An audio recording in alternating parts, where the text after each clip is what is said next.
So let's start with transformer. See, last lecture में already basics देखा था हमने, व्हाई वी नीड ट्रांसफार्मर. दो टाइप के ट्रांसफार्मर होते हैं, step up step down, right. क्या होता है उसमें? There is a core made up of soft iron. इस पे एक कॉइल वुंडेड होता है, that is primary coil. Let's name it as primary coil. एक इधर कॉइल होता है, this is secondary coil. Number of turns are different. Let's name it as secondary coil. Okay, then this is connected to generator or the source which produces the voltage. Right, तो ये generator है, इससे जो voltage आ रहा है that is E equals to Em sin omega t. Sinusoidal voltage आ रहा है. इसके across जो voltage मिल रहा है that is Vp, voltage drop across primary. ये secondary. इसके across जो voltage drop मिलेगा, let's name it as Vs. इस पे जो नंबर ऑफ टर्न्स है suppose NP and number of turns is NS. इस पे वो लोड लगाना है जो आपको यूज करना है. This is load resistance R. Clear है? ये फिगर हमने कल भी देखा था, इसमें कोई डाउट नहीं सर? ना. There is a switch connected in it. तो जब तक स्विच ओपन है, ये switch S, switch S is open, क्या होगा? इसमें कोई करंट फ्लो नहीं हो रहा, राइट. रीजन, सर्किट कंप्लीट नहीं है. बट स्टिल उस कॉइल, सेकेंडरी कॉइल के टर्मिनल्स के अक्रॉस एक वोल्टेज मिलेगा आपको. That voltage is Vs. भले ये चीज नहीं है बट इसमें कुछ वोल्टेज मिलेगा, that is Vs. Let's see वो वोल्टेज कहां से आता है. तो this is pure inductive circuit, right. इस पे primary coil is connected to what? Is connected to generator. If I assume this primary circuit to be pure inductive circuit, let us assume, लिख ही देता हूँ. If it is an लेकिन ideal कोई भी transformer 100% efficient नहीं होता ना. नहीं, थोड़ा बहुत तो उसमें कॉइल का रेजिस्टेंस हो गया ना.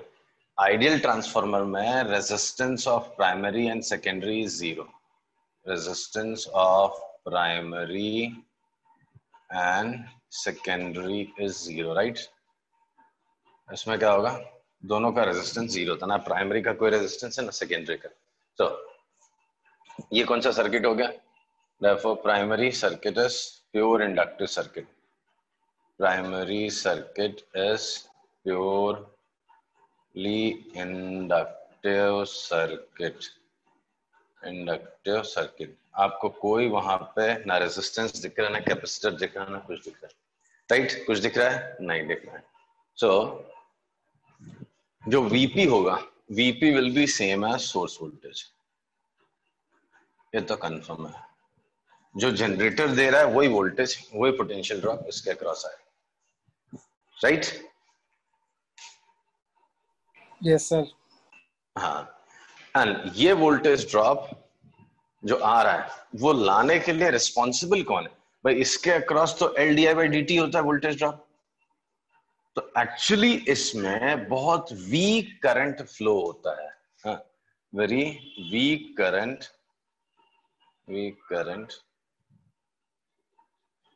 IMAG, magnetizing current potential flows in primary, right, which builds flux in primary. ठीक है. अच्छा, ये फ्लक्स तो कम रहता है बट यहाँ पे रोल आता है कोर का. ये क्या? सॉफ्ट आयरन है. तो if you remember magnetism chapter में हमने पढ़ा था, magnetic field increases almost 1000 times, right. तो ये जो इसका वीक करंट आ रहा था IMAG, उससे जो फील्ड आ रहा था उसको सेवरल टाइम्स बढ़ा देता है. तो इससे फ्लक्स बहुत बढ़ जाता है. एंड तो यहाँ पे मैं स्टेटमेंट क्या लिखूंगा? Iron core builds up, iron core builds up flux further और फ्लक्स बढ़ा देता, ठीक है ना। Imag varies sinusoidally, ये जो मैग्नेटाइजिंग करंट है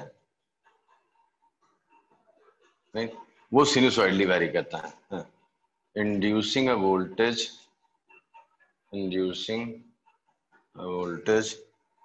VP in primary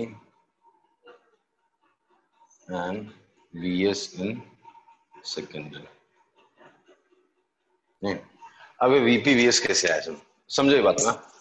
हुआ क्या, इधर पे कोई अभी स्विच ऑन नहीं किया मैंने, जैसे इसको कनेक्ट किया तो इसमें कोई रेजिस्टर नहीं, कुछ नहीं है, right.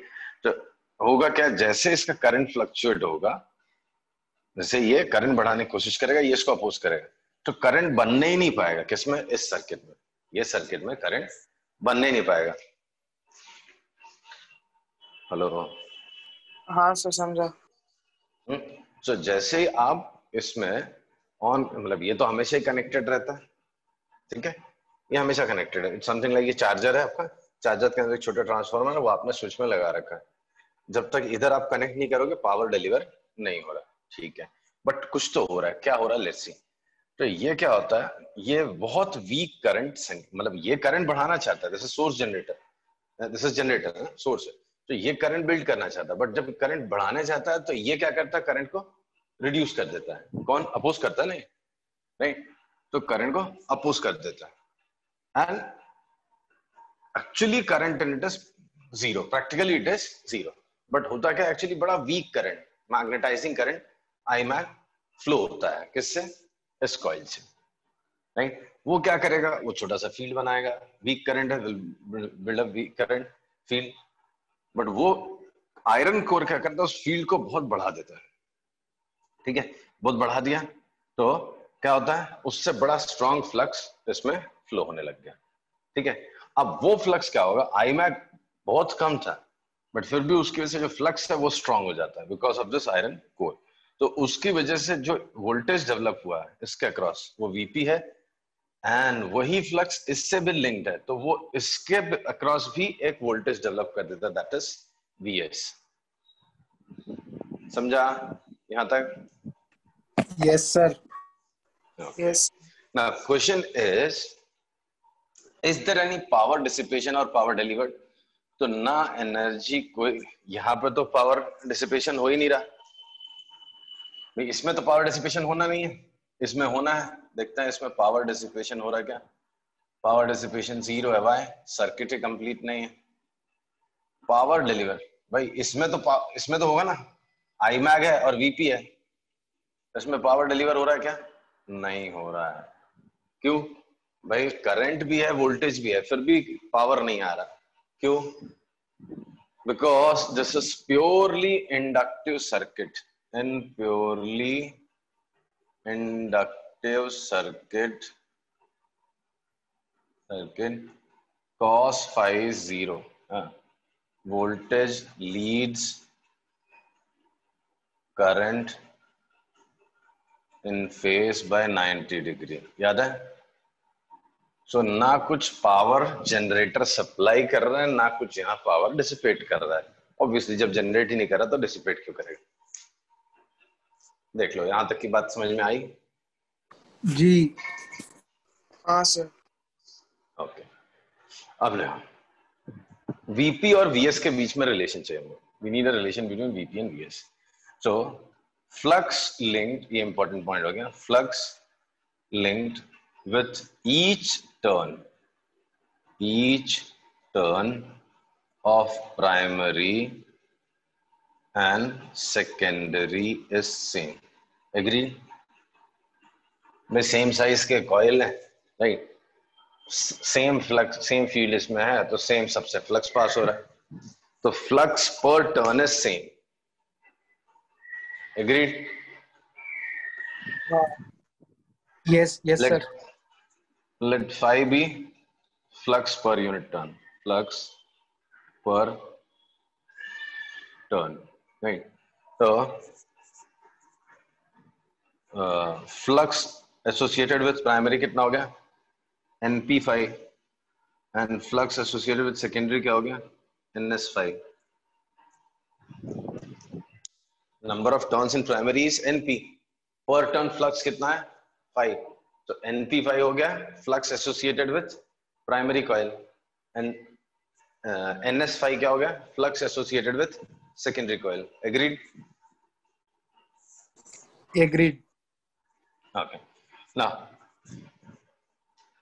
across any inductor, pure inductor, voltage drop is L di by dt. Sorry, d5 by dt. Voltage drop क्या होगा इसके अक्रॉस, d5 by dt. तो d5p by dt. That is NP constant d5 by dt. और Vs क्या हो जाएगा, d5s by dt. तो NS constant d5 by dt. देख लो भाई, ये समझ में आया क्या? Yes, sir. ओके. तो Vp by Vs क्या हो गया, Vp by Vs कितना हो जाएगा?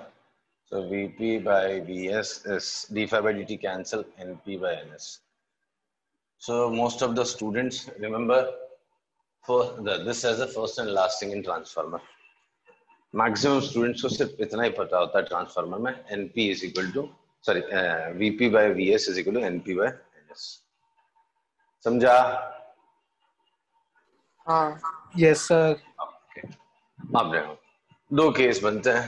Case 1, if NP is greater than NS, तो VP is greater than VS. तो जो आउटपुट वोल्टेज है वो कम आ रहा है, इनपुट ज्यादा है. ऐसे ट्रांसफार्मर को बोलते हैं स्टेप डाउन ट्रांसफार्मर. ये हमारे घरों में लगा होता है. We call it step down transformer. Case 2 पकड़ लो आप. NP is less than NS. Case 2 क्या हो गया, NP is less than NS. इसमें क्या होता है, VP is less than VS. Voltage across secondary is more. Voltage drop, potential across secondary is more than voltage across primary. Right? तो secondary पे जो voltage है that is more than primary. इसको बोलते हैं step up transformer. This transformer is known as step up transformer. Step up transformer. नहीं, सो दो transformer है. स्टेप डाउन में क्या होता है, voltage output voltage is lesser than input voltage. Right? Vs is greater than Vp. Why? Because number of turns in secondary is greater than number of turns in primary. So Vs is greater than Vp and NS is greater than NP. Step down transformer में क्या होता है, sorry पता नहीं उल्टा बोल दिया. ये केस है जब आउटपुट वोल्टेज इज लेसर तो उसको बोलते हैं step down, output voltage is more तो उसको बोलते हैं स्टेप. ओके, समझा? Yes, sir. ओके. अब देखो, अब भाई आप स्विच ऑन करके देखें जरा इस सर्किट को. तो अभी तो हमने क्या कर रखा था, स्विच ऑफ कर रखा था ना. Let us switch it on. अब स्विच ऑन करोगे तो नेचुरली इसमें करंट फ्लो होगा. Switch S is close now. आपने डिवाइस ऑन कर दिया, स्विच एस इज क्लोज्ड. अब क्या होगा, अब इसमें पावर डिसिपेट होगा. राइट? तो इसमें क्या होना पड़ेगा, करंट फ्लो होना पड़ेगा. राइट? तो suppose IS is current in secondary. तो IS current flows in secondary, flows in secondary. Right? जो सेकेंडरी होगा, सेकेंडरी में करंट फ्लो होना स्टार्ट हो गया. How much current, IS. तो IS is a current in the secondary coil. तो उससे पावर जनरेशन होगा, सॉरी पावर डिसिपेशन होगा. पावर डिसिपेशन कितना हो जाएगा उसमें,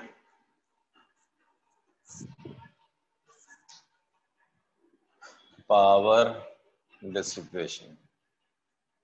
डिसिपेशन क्या होगा, IS स्क्वायर इंटू R. अब ये पावर आएगा कहां से, इधर से तो पावर डिलीवरी हो नहीं रही थी, जनरेटर तो पावर दे नहीं रहा था ना. हाँ सर, नहीं दिया था. हाँ, जनरेटर दूसरे सर्किट में लगा हुआ है. उसमें क्या है, उसमें कोई मतलब सिर्फ एक मैग्नेटाइजिंग करंट फ्लो हो रहा था. तो ये IS का सोर्स क्या, अब वो पावर इसको जो आ रहा है वो कहाँ से आएगा। तो अब होता क्या, बड़ा इंटरेस्टिंग फैक्ट है यहाँ पे बड़ा इंटरेस्टिंग सी चीज है। ये जो IS है, करंट इन द सेकेंडरी, ठीक, ये खुद का एक फ्लक्स बनाएगा।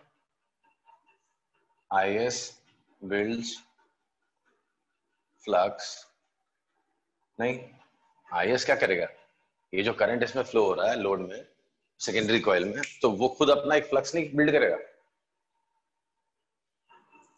हाँ सर। करेगा। so that will build a flux in itself, right? वो फ्लक्स किससे लिंक होगा, वो प्राइमरी से भी लिंक हो जाएगा। builds flux which again is linked with primary, which is again linked with primary, right? IS builds the flux, जो current secondary में फ्लो हो रहा है, that will build a flux which again is linked with primary, वो primary से भी link हो जाएगा, होगा या नहीं? होगा। राइट। वो क्या करेगा, फिर वोल्टेज प्रोड्यूस करेगा। Again IS very sinusoidally, hence flux due to it varies and a voltage is developed across primary,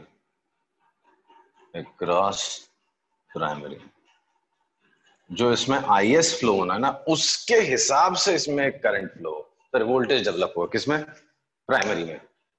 तो क्या प्राइमरी में जो वोल्टेज है वो इससे अलग हो जाएगा?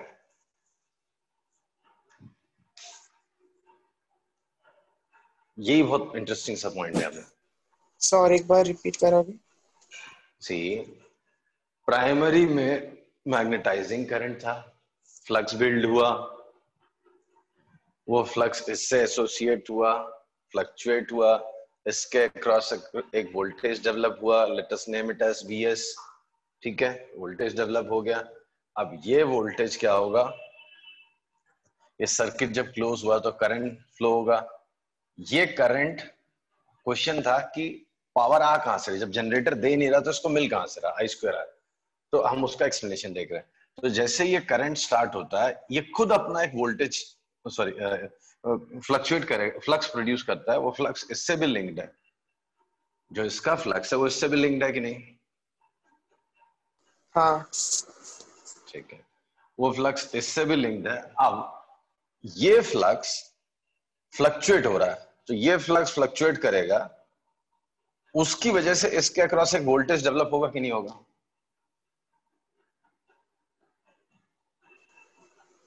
होगा। यही तो पढ़ा था हमने, म्यूचुअल इंडक्शन। इसमें जो करंट फ्लक्चुएट होगा उसकी वजह से इसमें वोल्टेज डेवलप होगा, तो इसके अक्रॉस एक वोल्टेज डेवलप होगा। बट ये वोल्टेज इससे अलग होगा या सेम होगा? अलग होगा। अलग होगा। बट भाई प्राइमरी तो इससे कनेक्टेड है, किरचॉफ्स लॉ के हिसाब से इसका वोल्टेज तो इसके अलावा कुछ हो ही नहीं सकता। हाँ। धोखा। तो इस धोखे को ओवर धोखा करने के लिए जनरेटर एक नया करंट सेंड करेगा, जो प्राइमरी से कुछ ऐसा फ्लक्चुएशन दिखाएगा कि जो उसका वोल्टेज डेवलप है, सेल्फ इंडक्शन, वो इसके म्यूचुअल इंडक्शन को नलीफाई कर सके और इसके अक्रॉस वोल्टेज उतना ही बना रहे जितना इसका। बड़ी बात कह दी। हाँ, नहीं समझा। बहुत ज्यादा सर, मतलब इतना कॉम्प्लिकेटेड कैसे हो गया सर? 10th में तो नहीं था। वही तो बता रहा हूँ, 12th में भी बच्चे मैक्सिमम इतना ही जानते हैं क्या, VP/VSS NP/NS सारे न्यूमेरिकल इसी से सॉल्व होते हैं। तो जरूरत ही क्या है फिर इसकी? अरे है ना, पावर कहां से आ रहा है ये बताना मुझे। ये सोचने की बात नहीं लग रही, पावर कहां से आ रहा है? स्विच ओपन था तो पावर कहां से आ रहा था? या एनीवेज पढ़ लो बेटा, समझने की चीज है। तो अब क्या होगा, कहां थे हम लोग?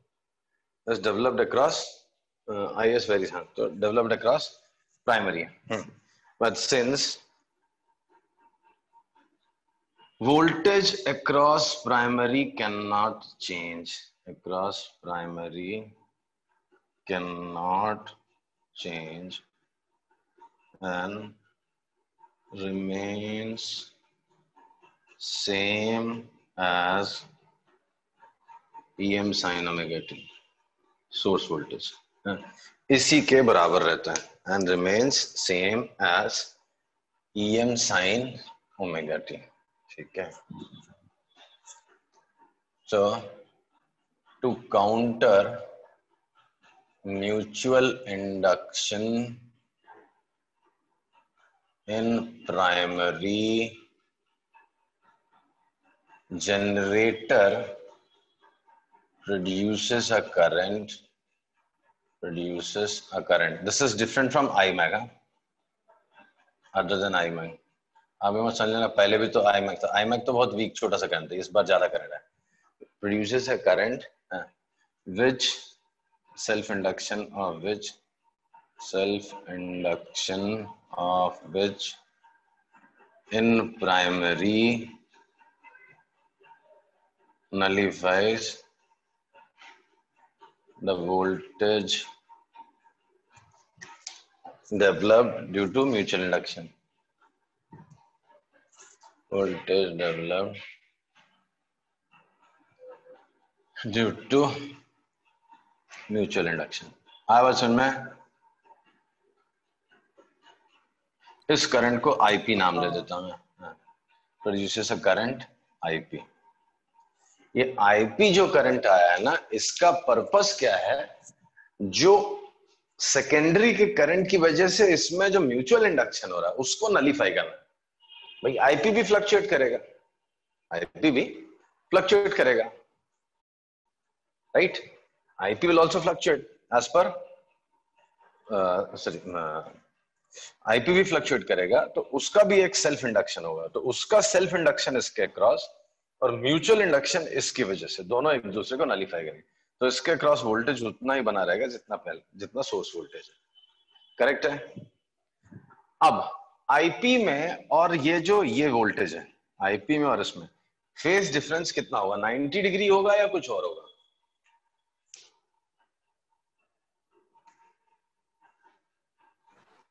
मैग्नेटाइजिंग करंट जो था उसका फेज डिफरेंस वोल्टेज के साथ 90 डिग्री था, राइट? तो ये जो IP आया है, ठीक है, IS को काउंटर करने के लिए, उसका और इसका वोल्टेज मतलब जो फेज डिफरेंस है वो 90 होगा? नहीं होगा? नहीं होगा. क्यों? वो अपना फेस इसके हिसाब से एडजस्ट करेगा, इसके हिसाब से एडजस्ट नहीं करेगा. ये जो वोल्टेज ला रहा है उसको काउंटर करने के लिए ये करंट आया है, राइट? तो phase of IP will be as per phase of IS and will not be 90 degree. ये 90 डिग्री नहीं होगा, वो कुछ और आएगा. आ रही बात समझ में? तो अगर फेस डिफरेंस कुछ और आ रहा है, से 5, फेस डिफरेंस कितना आ रहा है? से 5, तो पावर डिलीवर होगा. पावर कितना होता है? E RMS I RMS cos 5. 90 degree नहीं है तो कुछ पावर डिलीवर होगा. वही पावर एक्चुअली इसको ट्रांसफर हो रहा है.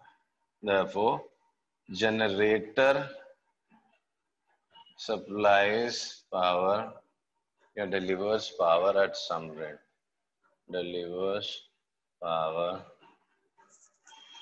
at some rate. Right? आई बात समझ में? हेलो. Yes sir. हाँ सर. सर 10th में सबसे power- इजी टॉपिक लगता था ट्रांसफार्मर सर. हाँ, क्योंकि NP/NS VP/VS कहानी खत्म हो गई. जिंदगी सफल थी सर. जिंदगी सफल थी. अब ना, so if it is 100% efficient transformer, that is for ideal transformer. For ideal transformer, input power, जो पावर आप दोगे will be same as output power. So input power कितना है? VP into IP, और ये क्या होगा? VS into IS, right? यहाँ पे भी फेज एक्चुअली जीरो ही होता है और इसमें भी फेज जीरो होता है। वो मतलब एक्चुअली इसका फेज और इसका सेम ही रहेगा। अगर यहाँ पे कुछ और भी लगा होगा तो उसके अकॉर्डिंग इसका फेज चेंज है। फिलहाल यहाँ पे कुछ और नहीं लगाया मैंने, प्योर रेजिस्टर लगाया, तो आई और वी के बीच में फेज जीरो है, तो वहां पे भी वीपी और आईपी के बीच में फेज जीरो हो जाएगा। तो पावर इनपुट जनरेटर क्या पावर सप्लाई कर रहा है, वीपी आईपी, और इधर कितना आ रहा है, वीएसआईएस, दोनों इक्वल होने चाहिए। तो IP by IS is Vs by Vp and obviously is equal to Ns by Np. ये आंसर समझा? Yes sir. हाँ sir. Okay. Now, equivalent resistance or resistance, एक टॉपिक छोटा सा, इक्विवेलेंट रेजिस्टेंस। इक्विवेलेंट रेजिस्टेंस मतलब क्या, resistance read by generator, resistance read by generator. Generator कितना resistance read कर रहा है,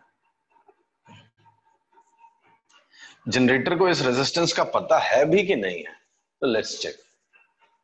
तो जनरेटर का रेजिस्टेंस हमने निकालना है, ठीक।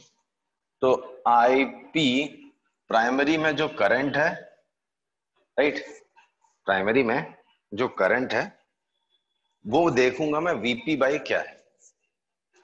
रिपीट, मैं चेक करूंगा प्राइमरी में जो करंट है वो वीपी बाई क्या है।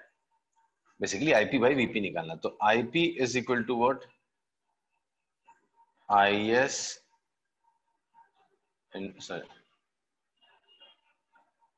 IS into NS by NP, ठीक। आईएस क्या है, VS by R, VS by R load resistance, NS by NP. But VS क्या है, VSS VP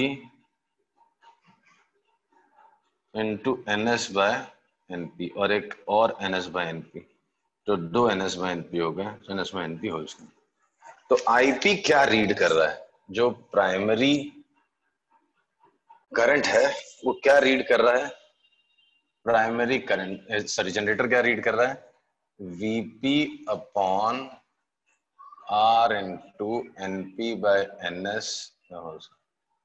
so IP is what, VP upon this voltage.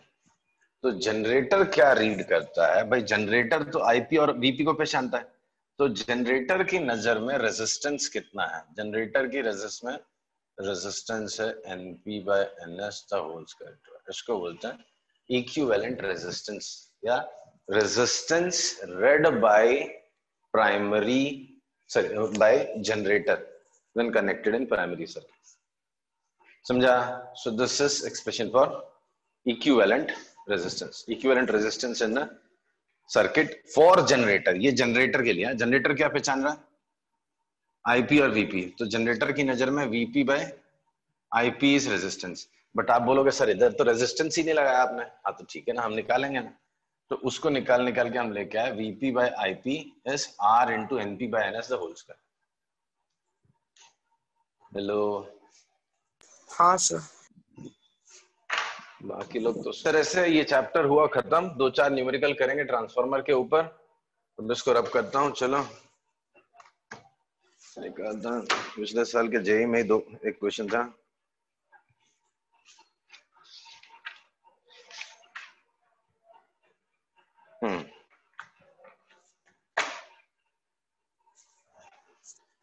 चलो let's solve few questions on transformer. 2019 JE में था question, एक क्या हर एक set में questions थे। Question is, a power transmission line feed input power at 2300 volt to a step down transformer. एक question है जेई का, ये 2300 वोल्ट इनपुट है, input to a step down transformer, step down transformer. with its primary winding having number of windings in primary is 4000. The output power is delivered at 230 volt. Output power जो है वो 230 volt पे आ रहा है. If the current in the primary of the transformer is 5 ampere, current in the primary of transformer is 5 ampere, efficiency is 90%. The output current could be, ये सबको निकालना है. बहुत आसान सा क्वेश्चन निकल लो फटाक से. ट्रांसफार्मर के न्यूमेरिकल बड़े आसान है. आउटपुट तो है, मतलब ये सेकेंडरी का है, ये वीएस है, ये वीपी है, ये आपने दिया है, ये मिल रहा है, ये एनपी है, एनएस का पता नहीं, आईपी दिया हुआ है, एफिशिएंसी दिया हुआ, आईएस निकालना है.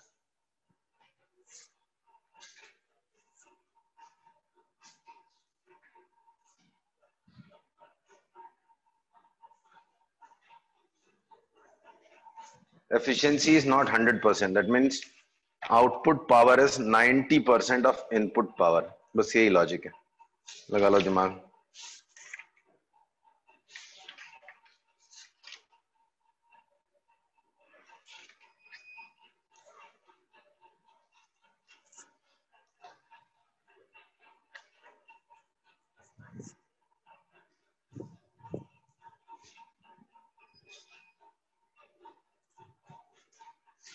Output power is 90% of input power.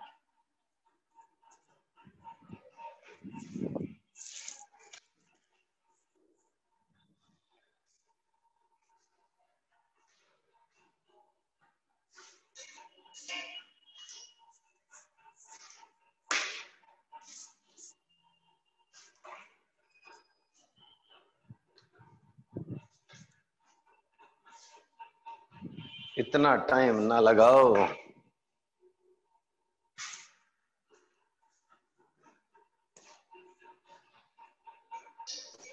मेरा तो 6800 आ रहा है. मार डाल दो, मार डाल. Output power, that is VS IS, is 90% of VP IP. खत्म हो गया, पता नहीं क्या कर रहे थे. VS output voltage is 230, IS is 0.9, VP is primary voltage 2300, primary current is 5 ampere. तो ये हो गया 10, 9, 45 ampere answer. That's it. Same sir. Same. तो अभी तक क्या बोल रहा था? 5618. अरे वो डिवाइड बाय 5 कर दिया था, पता नहीं क्यों. डाउट है किसी को? इतना आसान क्वेश्चन किसी ने भी नहीं करके बताया. बहुत इजी था सर.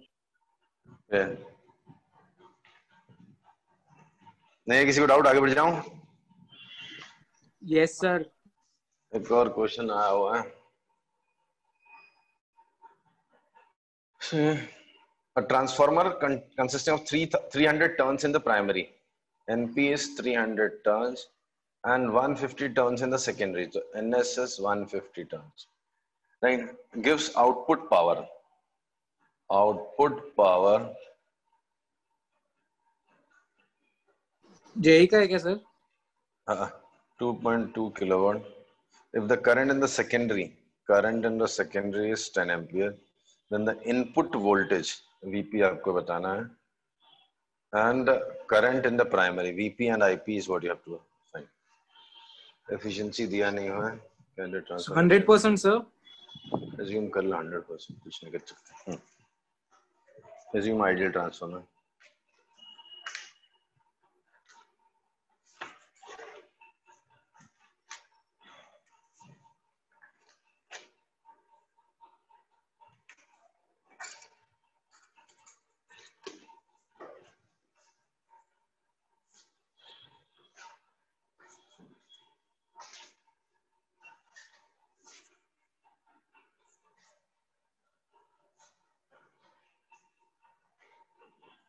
सर IP 5 है.